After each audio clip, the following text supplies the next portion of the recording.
The मेरी Celeste mystery 1872। सोच, समुंदर के बीच एक शिप मिलती है, बिल्कुल सही कंडीशन में। न तूफान का नुकसान, न खून, न लड़ाई। किचन में खाना पड़ा है, कैप्टन का लॉगबुक लिखा हुआ है, क्रू के कपड़े नीटली रखे हुए हैं। बस एक चीज़ मिसिंग है, पूरी क्रू। ना बॉडीज़, ना स्ट्रगल, ना सिग्नल ऑफ डिस्ट्रेस। और ये कोई कहानी नहीं है, ये एक डॉक्यूमेंटेड मैरीटाइम केस है जो 150 साल से लोगों को परेशान कर रहा है। इस शिप का नाम था मेरी सेलेस्ट, और जो इस शिप के साथ हुआ, शायद वो समुंदर का सबसे डार्क सीक्रेट है। बैकग्राउंड: मेरी सेलेस्ट का जन्म 045 to 200। मेरी सेलेस्ट कोई कर्स्ड शिप के नाम से पैदा नहीं हुई थी। उसका ओरिजिनल नाम था अमेजॉन। 1807 में कनाडा में एक नॉर्मल मर्चेंट शिप के तौर पे बनाई गई। शुरू से ही इस शिप के साथ बैड लक जुड़ी रही। फर्स्ट कैप्टन वॉयज के स्टार्ट में ही मर गया। Ship crashes, insurance claims, ownership changes. लोग कहने लगे इस शिप में कुछ ठीक नहीं।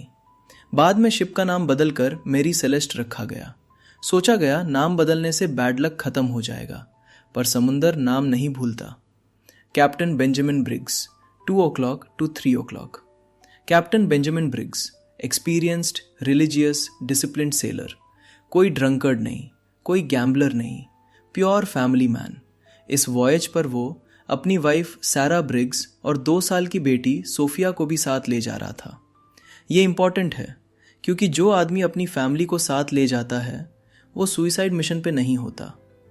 मिशन सिंपल था, न्यूयॉर्क से Genoa, Italy. Cargo: industrial alcohol, denatured alcohol.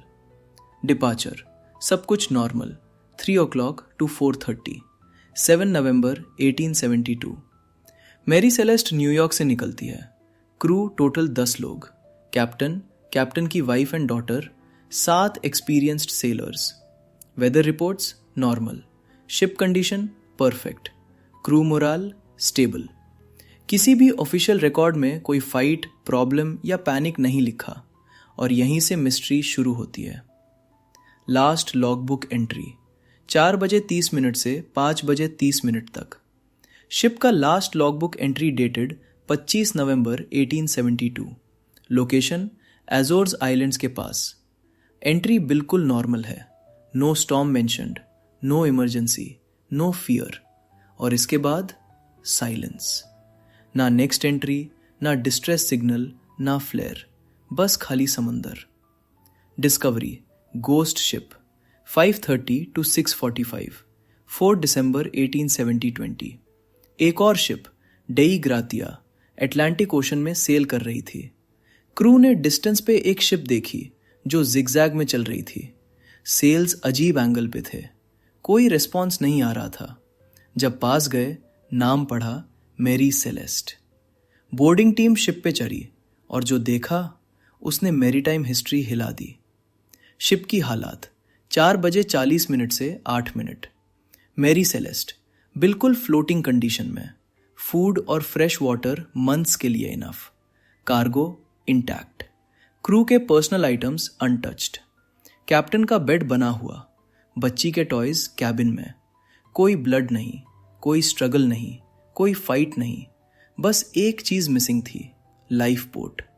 और यहीं से सवाल पैदा होता है, अगर सब कुछ ठीक था तो क्रू ने शिप छोड़ क्यों दिया? फर्स्ट शॉकिंग क्वेश्चंस, 8 बजे से 9 बजे 30 मिनट तक। क्या कैप्टन ब्रिग्स ने पैनिक किया?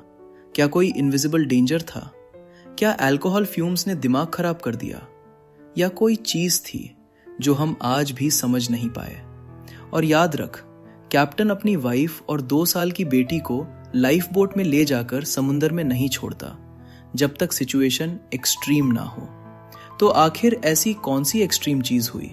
मेरी सेलेस्ट का क्रू बिना ट्रेस के गायब हो चुका था। शिप जिंदा थी, लॉगबुक लिखा हुआ था, पर इंसान नहीं। और अब इन्वेस्टिगेशन शुरू होने वाली थी, जिसमें पायरेसी थियरी आई, एक्सप्लोजन थियरी आई, और कुछ ऐसी साइंटिफिक पॉसिबिलिटीज जो समुंदर को और भी ज्यादा डरावना बना देती है।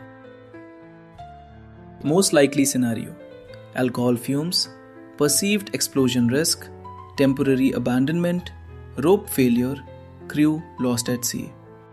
इस थ्योरी में ह्यूमन फियर है, लॉजिकल स्टेप्स है और कोई सुपरनैचुरल बकचोदी नहीं। पर एक चीज फिर भी मिसिंग है, सबसे बड़ा अनआंसर्ड सवाल। अगर क्रू सिर्फ टेम्पररी सेफ्टी के लिए लाइफ बोट में गया था तो लाइफ बोट कभी वापस क्यों नहीं आई? रोप का कोई ट्रेस नहीं, लाइफ बोट का कोई रेक नहीं, कोई बॉडी नहीं मिली। समुंदर ने सब कुछ पूरी तरह इरेज कर दिया। समुंदर क्यों सबसे बड़ा विलन है? समुंदर बॉडीज को निगल लेता है, एविडेंस मिटा देता है और रिकॉर्ड्स झूठ बोलते हुए भी सच लगते हैं।